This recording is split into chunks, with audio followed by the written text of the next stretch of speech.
Hi and welcome to This Old House. In this video, Senior Technical Editor Mark Powers shows you how to build a piece of history. The Westport chair was first designed more than 100 years ago, the predecessor to the familiar Adirondack chair. Made from sturdy, weather-resistant red cedar, this reproduction Westport chair is the perfect lounger for your lawn, porch, or deck. Start by cutting the 5/4 cedar boards to length on a sliding compound miter saw. You can refer to the cut list on this webpage for the dimensions. Then switch to a circular saw to rip all the boards to width, creating blanks for each chair part.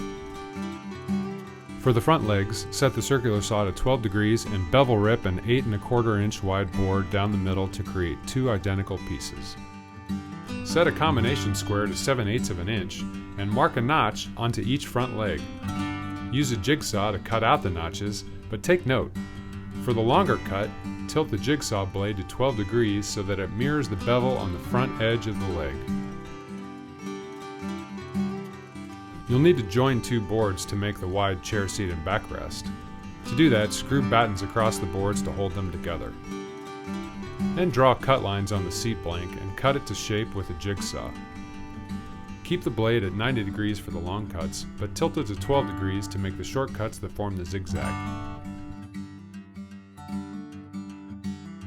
For the notches in the backrest, make the short cuts with the blade at 90 degrees, then adjust it to 12 degrees for the longer rip cut.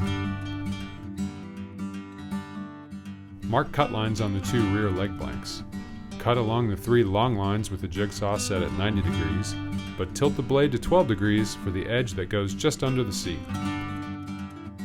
Now you're going to want to mark and cut the chair arms. First, partially drill 2 screws along the inside edge of the arms.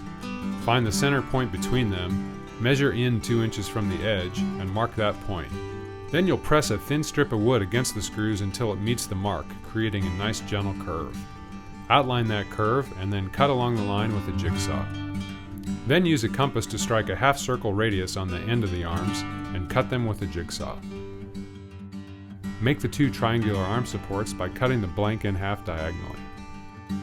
Next, fasten the front rail to the notches in the front legs. First drill pilot holes and then drive 1 5/8 inch screws through the rail and into the legs. Clamp the rear legs to the front legs and fasten them together with screws. Then set the seat in place and clamp the backrest between the rear legs. Check to make sure all these parts fit together snugly. If they do, screw them together. Next, fasten the arm supports to the front legs. Set the arms in position and hold them level. Then mark where the arms meet the backrest. Fasten the rear brace to the backrest, then screw down the arms. Use 120 grit sandpaper to smooth all the surfaces. Then apply 2 coats of teak oil. Now comes the hardest part of all. Wait at least 10 hours before you sit back, relax, and enjoy your handmade chair.